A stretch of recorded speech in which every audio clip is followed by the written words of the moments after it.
Hi everybody, my name is John Rodriguez, and I'm going to talk about my hometown, the village of Westbury, New York, which I found out by doing this assignment is a village and not a city. So Westbury is a village in Nassau County, which is part of the region of Long Island, which right here you can see is right outside of New York City. So there's Queens and the Bronx outer boroughs. Then right here would be Manhattan if this border wasn't here. And then this is Westbury, a map of Westbury, the neighboring cities, villages, and towns, and some institutions that are a little important to Westbury, which we'll talk about later. Um, I'm sorry, our population is 15,354.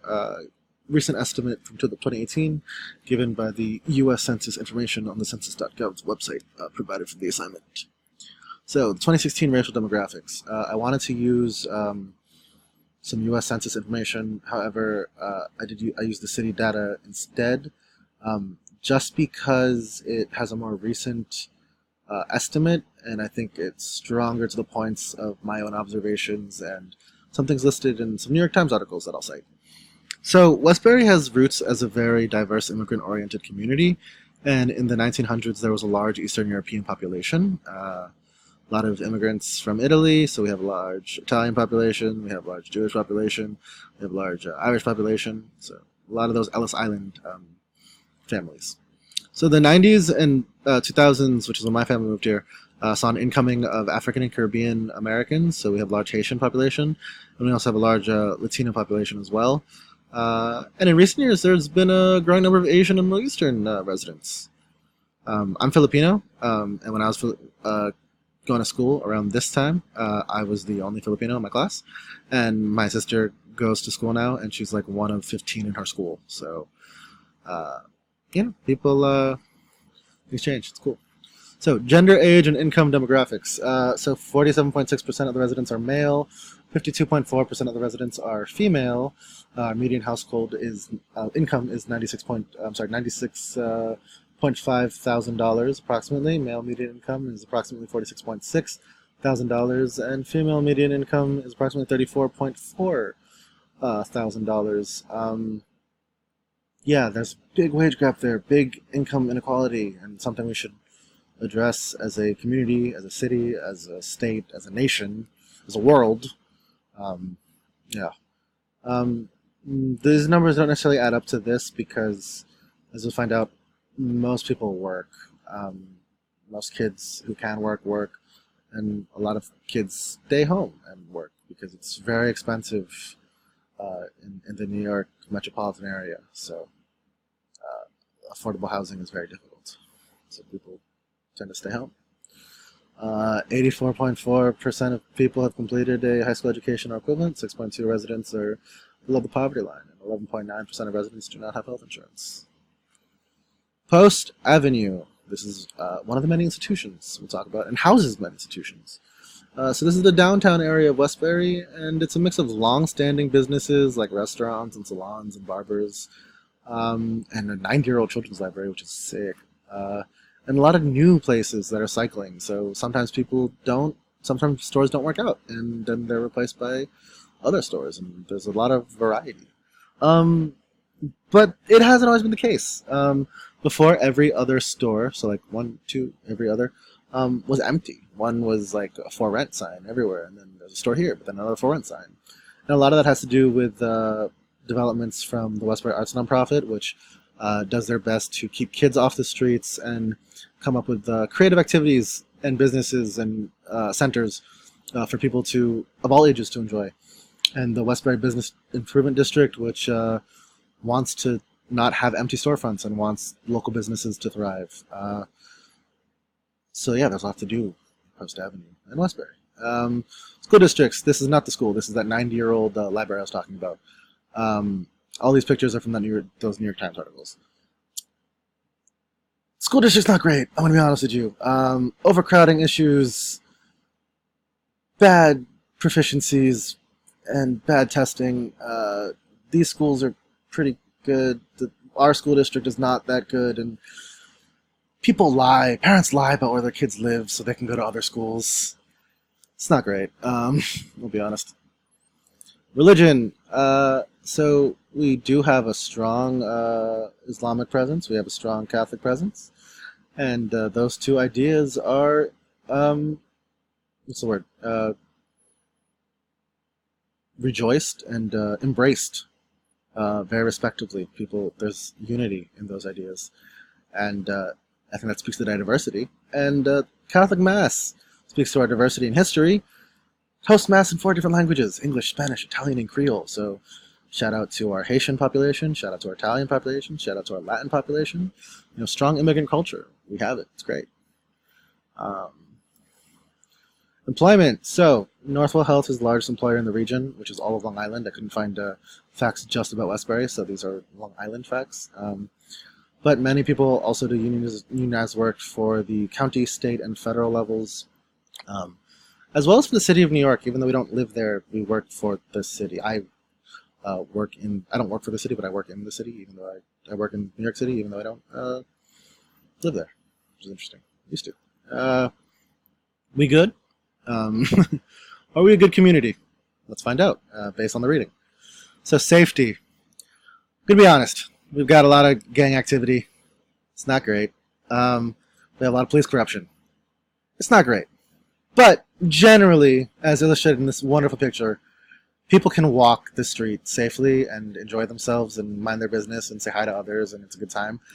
It's just really when you run into a gang member, which is not that often, and sometimes you do and just don't know it, and sometimes you do and you do know it. When you do and you do know it, you are a little cautious and wary, but nothing tends to happen. And if you walk by a police officer, hopefully nothing happens either. You just sort of get tense around those people, and you read about these things, and sometimes you witness these things, but generally you're able to walk the street safely. It's not great, but I don't want to ID it as bad quite yet. I would say it's a challenge we need to address. Goods and services. So, like I said, the downtown Renaissance, we got a lot going on in Post Avenue, which is a picture of Post Avenue and the cross streets right here. And there's a lot of choices, a lot of various price points, a lot of affordability options. And that's because, like I was saying before, a lot of diversity in our neighborhood surroundings. So we have very affluent areas here, and very not so affluent, not impoverished areas here, and here, and here. And then we have our neighbors who are kind of similar to us right here.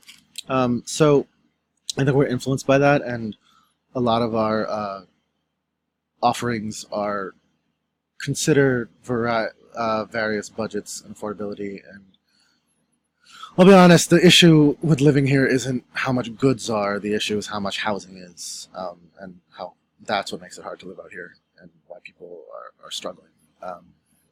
But the struggling does come with a sense of community, which I'll talk about later.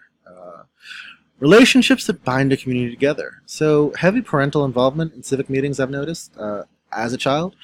And now that my 10-year-old sister has gone through life, I'm noticing that again. And much of what the city has to offer is enjoyed in groups. So, if you want to see music, we have like 3 different venues you can see music. If you want to take up a hobby like art or painting or anything like that, a lot of that's done in groups. And you learn things in groups, and you get to build mutual connections through hobbies. Because there's a lot of outlets here, and that's great. Commonality of values and goals. So like I said, it's really expensive to live here, and people live here for a variety of reasons, because it's a better place to raise a family than in the city, or because there's a job opportunity for you in the area, or something is connecting here. But it is very expensive, and everyone who works here works really hard, because Westbury is not one of those places where you live in just because you've always lived there and your family's always lived there and you just have money. That's old Westbury. That's Garden City.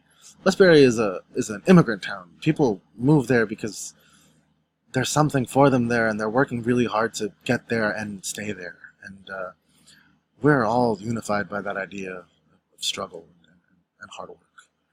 And people don't waste. I've noticed that too. We don't waste. We donate. We give to others. We have like 5 thrift stores in the town. It's awesome. Whole person principle. This one's complicated because I don't know that a city can really allow for a holistic view of one person, but I'm going to try.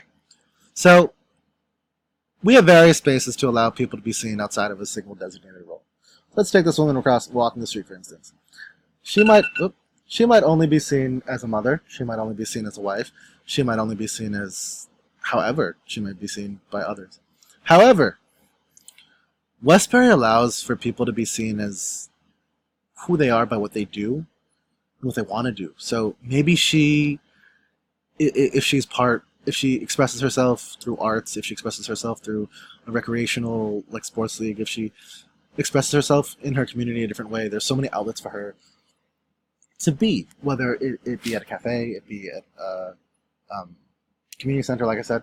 There's so many places to express yourself, so you're not seen as just a single designated role. You're seen as a multifaceted human, which I respect. Predictability. So there's a lot of long-standing institutions, like that library, like a lot of restaurants and stores. But people notice things, which I'll talk about in the next point. A recognized place in the social structure. So people will notice when you're gone. Your neighbors will notice if your car's not in the driveway for a few days. They'll notice if, bars, cafes, restaurants will notice you haven't been there in a while. If you take an art class, if you play music somewhere regularly, if anywhere you go, your church, your mosque, people will notice if you're not there, and it's a nice thing. You feel like you belong. There's as a part of the institution, as a need. Opportunities. So there's a lot of job opportunities because we are right outside of New York, and there's a lot of internal business employment opportunities, and that's a big reason people live here. But also there's a lot of places to pursue interests and hobbies.